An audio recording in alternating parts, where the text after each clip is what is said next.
Yeah. Subscribe to the channel. Lyra was walking down the street. And what do we do now? Everyone. Absolutely all the plans. All the dreams fell into one. And all because she didn't believe in Zina Grigoryevna, her teacher. But she said, Lyra, you can try, but understand, our life is not quite fair. And in such a prestigious financial university, I will rather take someone who can't put plus together, but he has very rich parents. Lyra didn't believe it then, but it can't be. She is a mathematician, and the teacher in the school, already in the 6th grade, gave him a hand and said that it was not necessary for her to come to his lessons. But Lyra went. She went and taught what they studied in the institutes. She adored precise science. It seemed that in Lyra's life, there will never be a more interesting figure. Today the results were announced.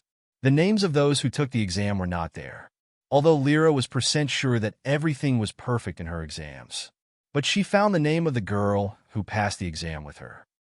And before the handover, she put a card between the sheets, a bank card, and wrote a number and a small sign under it.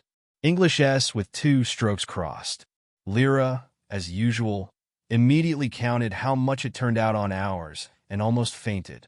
Of course, where can I get along with such mathematical aces? She almost cried. She stood there, looking at the list aimlessly. Someone behind said, look this, like an orphan. But Lyra heard that there were many cases when such a room was limited, but she was not sad. Her neighbors were good, and Zina's grandmother even fed her.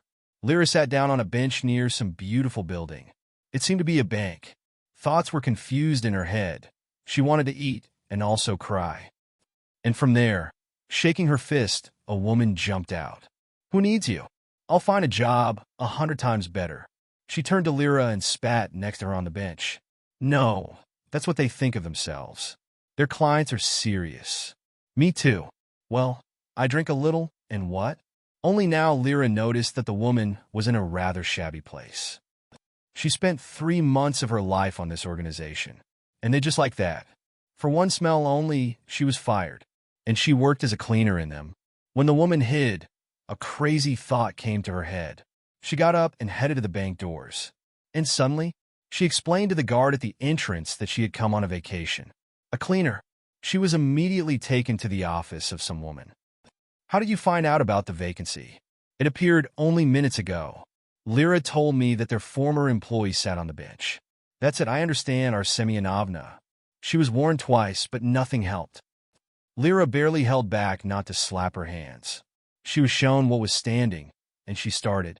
She did everything carefully. Honestly, this Semyonov would not tear her hands off for her cleaning up here. Surprises in all corners.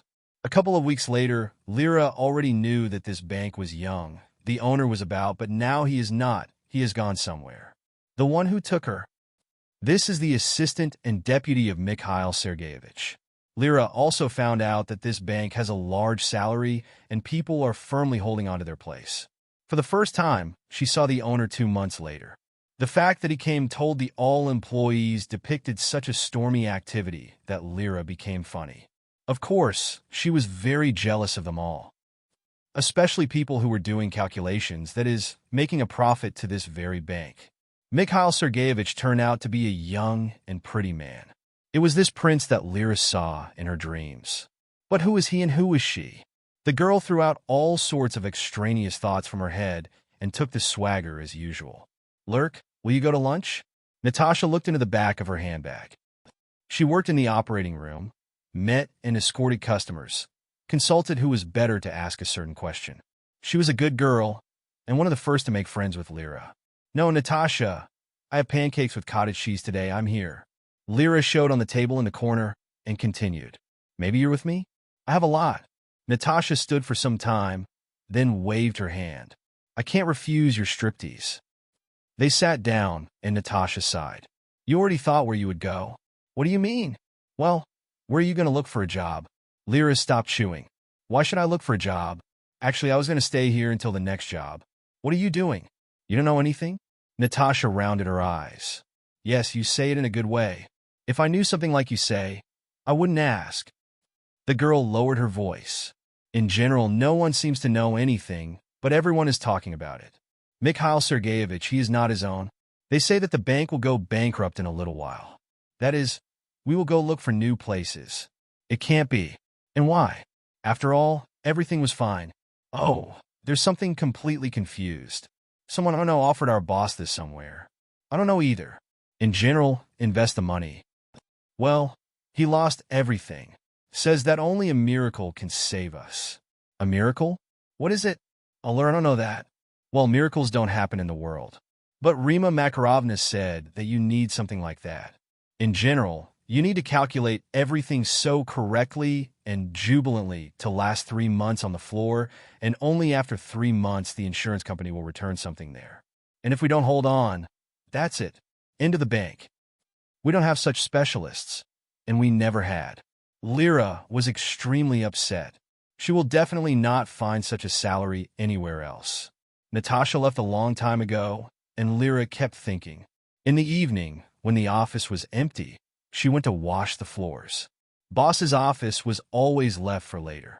He left later than anyone else. When the rest was done, she went to his office. Mikhail Sergeyevich was asleep. He was asleep, putting his head on his hand. There were folders with papers around, and the rescue plan was lying nearby. Lyra looked at him. What do we have? She ran with her eyes on the lines and did not understand where the panic came from. After all, you can work with such leftovers. Interesting? Lyra sighed. She didn't notice that the boss woke up and looked at her. Excuse me. Well, what did you see there? She couldn't understand. He says he's serious or joking. Carrie's eyes looked at her, and from this look I wanted to hide. But Lyra was from an orphanage. From their people come out so that you don't scare them right away. A lot of what? Well, for example, look. And Lyra began to speak quickly, showing him some numbers in the plan. At first he looked at her. Then he looked at the paper. A minute later, he was already interested, asking questions. Lyra grabbed a minute later. Oh, sorry, I'll clean up in the morning. But Mikhail Sergeyevich did not listen to her anymore. He got into the numbers. Lyra turned away from the door. It's a pity that she is like that, but not from his circle. He was like that. She quickly closed the door behind her. In the morning, only Lyra entered her room to change clothes as Rima Makarova flew into her. Lyra, she even jumped up. What happened? Rima Makarova. She also asks, quietly, our bullet to the boss's office. Everyone is already there. Lyra was stunned. Why? Why? Well, let's go, and you'll find out everything. Lyra left the dressing room and, under the supervision of Rima Makarovna, moved to the office. Why didn't you tell me that you know so well about the Bankov case? What are you talking about? I don't know anything about this. Lyra looked at the boss with confusion. But Mikhail Sergeyevich told me something completely different. Well, this is not a Bankov case. These are just numbers. How and where to get so much that it's enough the other way around? You see, if you forget that this is a bank, then you can read everything and catch up. As usual, a task. Rima Makarovna shook her head and slammed the door in front of her. Lyra froze. She met him with a look. There were still people in the office. Lyra was not familiar with them because they did not clean up during work. Well, come on in, Valerie, don't be shy. It's easy to say when you have so many eyes. She took herself in her hands and walked to the free chair. Mikhail Sergeyevich pushed him away and helped him sit down. Gentlemen, yesterday this cute creature, waving a pencil, in 3 minutes did what we've been fighting for a week.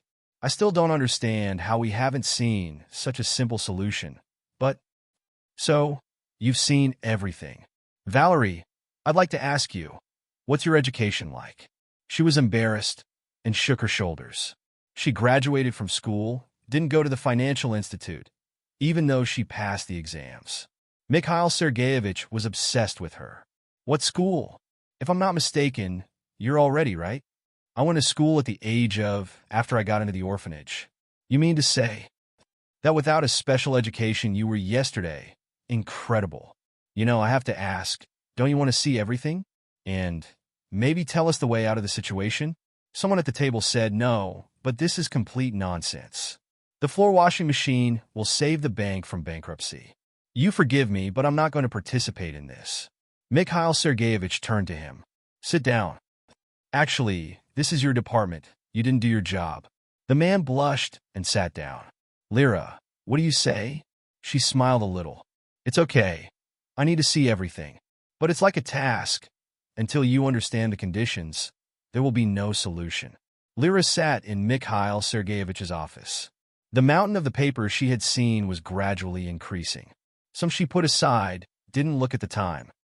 So when Mikhail Sergeyevich put his hand on her shoulder and said that she needed to have lunch, she, with an incomprehensible look, stood up to him. Valeria, get off for an hour.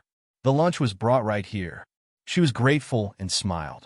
She took the papers that she had put away and sat on the couch.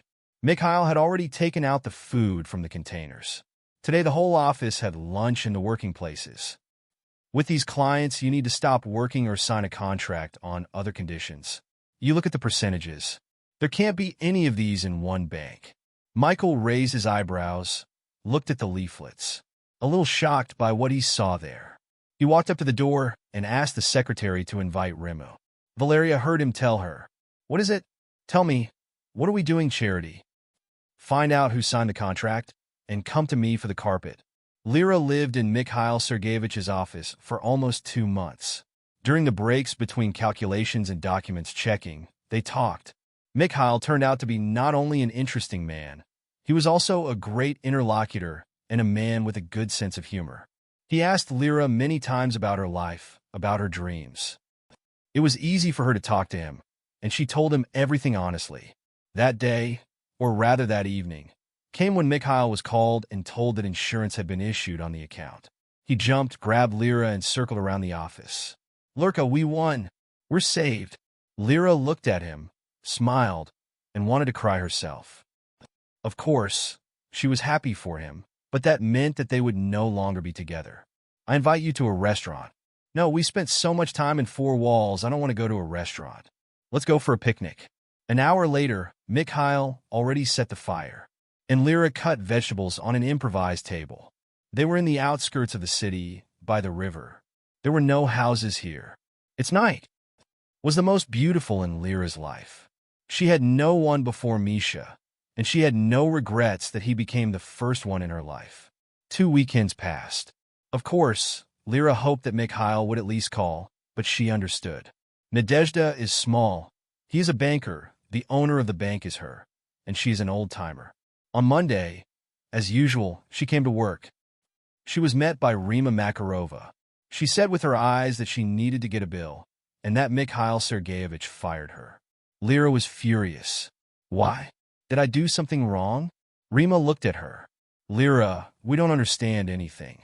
We're all shocked. This morning, as soon as I arrived, I immediately told you to prepare an order for your dismissal. I wanted to ask, but he was so angry." Lyra threw her head. "Okay, she will leave." Mikhail left the office. He immediately approached Rima. "Was Lyra there?" "Yes, she got the bill." "And where is she?" Rima looked at the boss with such a look that he even a little offended.